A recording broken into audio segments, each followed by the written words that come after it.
Pakistan cricket board ने England के खिलाफ 7 अक्टूबर से शुरू होने वाली होम सीरीज़ के लिए अपने 15 रुकनी टेस्ट स्क्वाड का ऐलान कर दिया है। ये स्क्वाड सिर्फ पहले टेस्ट मैच के लिए मुंतखब किया गया है, जबकि 15 अक्टूबर से शुरू होने वाले दूसरे या फिर आखिरी जो टेस्ट होगा 24 अक्टूबर से शुरू होगा, उसके लिए टीम में चेंजिंग की जा सकती हैं, यानी कि स्क्वाड चेंज किया जा सकता है। लेकिन जो पहले टेस्ट मैच के लिए स्क्वाड मुंतखब किया गया है, इसमें दो मेजर चेंजिंग्स हुई हैं। एक तो मैंने पहले ही कहा था कि नोमान अली, जिसने अपनी आखिरी टेस्ट इनिंग्स में अपने पूरे कैरियर की बेहतरीन बॉलिंग परफॉर्मेंस दी थी, उसको ड्रॉप किया गया था। उसके आने के इम्कानात हैं और ऐसा ही हुआ। नोमान अली को वापस लाया गया है ताकि इंग्लैंड के ख़िलाफ़ अपनी होम कंडीशन में स्पिन पिचेस से फ़ायदा उठाया जा सके। और ऐसे पहले भी नोमान अली ने पाकिस्तान के लिए रेड बॉल में शानदार परफॉर्मेंस दी हुई है। 15 टेस्ट मैचों में वो 47 विकेटें हासिल कर चुके हैं और आखिरी जो टेस्ट सीरीज़ थी उनकी दौरे श्रीलंका में थी, जिसमें वो 10 विकेटें हासिल करके मुश्तरका तौर पर टॉप विकेट टेकर थे। हत्ता के आखिरी इनिंग्स में 70 रन देकर 7 विकेटें हासिल की थीं, लेकिन उसके बाद उन्हें दौरा ऑस्ट्रेलिया से ड्रॉप कर दिया गया, जो किसी हद तक समझ में आने वाली बात हो सकती थी। लेकिन बांग्लादेश के ख़िलाफ़ जब होम सीरीज़ में उन्हें मौका नहीं दिया गया तो ये एक बहुत बड़ा ब्लंडर था।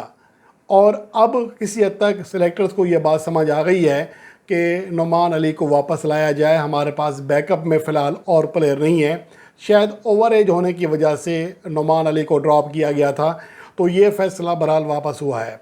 दूसरे खिलाड़ी जो वापस आए हैं वो आमिर जमाल हैं। आमिर जमाल गो के बांग्लादेश के ख़िलाफ़ स्क्वाड में इब्तदाई तौर पर शामिल थे, लेकिन मुकम्मल तौर पर फिट ना होने की वजह से वो कोई टेस्ट मैच नहीं खेल सके थे। उन्हें टेस्ट स्क्वाड से विदड्रॉ कर दिया गया था और अब वो चैम्पियंस कप भी खेल रहे हैं, तो इस वजह से उन्हें भी पाकिस्तान के टेस्ट स्क्वाड में शामिल किया गया है, जो कि अब तक 3 टेस्ट मैचेस खेले हैं।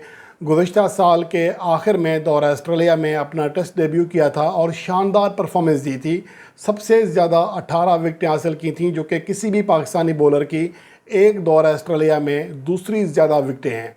सिर्फ 1 विकेट के मार्जिन से वो रिकॉर्ड नहीं तोड़ सके थे, तो लेकिन उनकी सिर्फ एक सीरीज़ है और देखना ये है कि ऑस्ट्रेलवी कंडीशंस में विकेटें हासिल करने वाला आमिर जमाल पाकिस्तान की कंडीशंस में कितना कारआमद साबित होता है, क्योंकि हमारे खिलाड़ी बाज़ औक़ात एक फ्लोक परफॉर्मेंस भी देते हैं।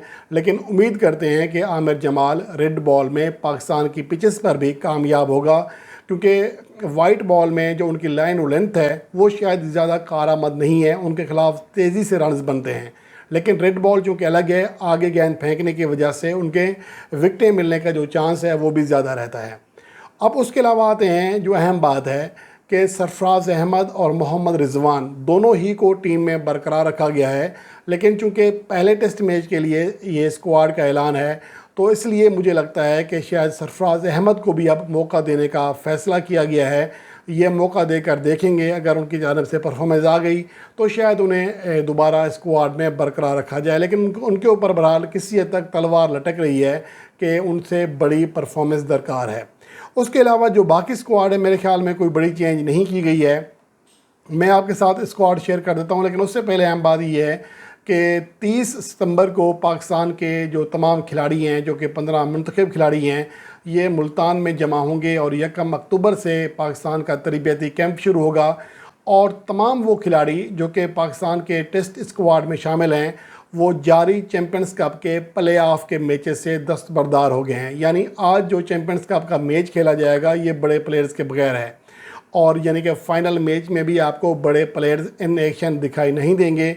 और जेसन गिलेस्पी ने यह मशवरा दिया था कि चूँकि आगे बड़ी टेस्ट सीरीज़ है तो प्लेयर्स को आराम दरकार है, दरमियान में फिर तरबियती कैंप भी आ जाएगा, तो इसलिए तमाम प्लेयर्स को आराम दिया गया है। अलबत्ता कामरान गुलाम और मोहम्मद अली, जो कि पाकिस्तान के टेस्ट स्क्वाड में शामिल हैं, वो चैम्पियंस कप बहरहाल खेलेंगे।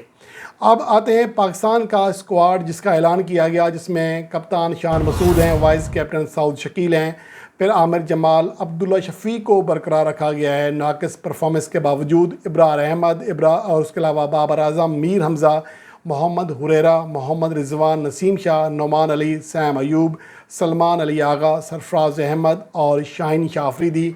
یہاں مجھے لگتا ہے کہ شاید عبداللہ شفیق کو ایک بار پھر موقع دیا گیا ہے، اور مجھے ایسا لگ رہا تھا کہ شاید امام الحق کو لایا جائے گا، لیکن اگر عبداللہ شفیق نے پرفارمنس نہ دی اس میچ میں بھی، پہلے ٹیسٹ میچ میں بھی، تو پھر شاید امام الحق کی واپسی کی راہ جو ہے وہ ہموار ہو سکتی ہے۔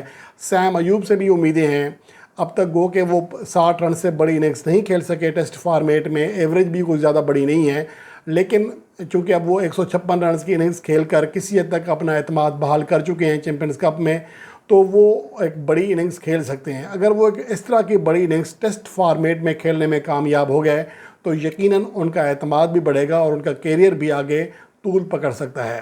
تو یہ پاکستان کا ٹیسٹ اسکواڈ ہے، اور پاکستان کا اور انگلینڈ کا جو پہلا ٹیسٹ میچ ہے 7 سے 11 اکتوبر تک ملتان میں کھیلا جائے گا۔ دوسرا ٹیسٹ میچ بھی ملتان ہی میں کھیلا جائے گا، 15 اکتوبر سے شروع ہوگا، جبکہ تیسرا اور آخری ٹیسٹ میچ راولپنڈی میں 24 اکتوبر سے شروع ہوگا۔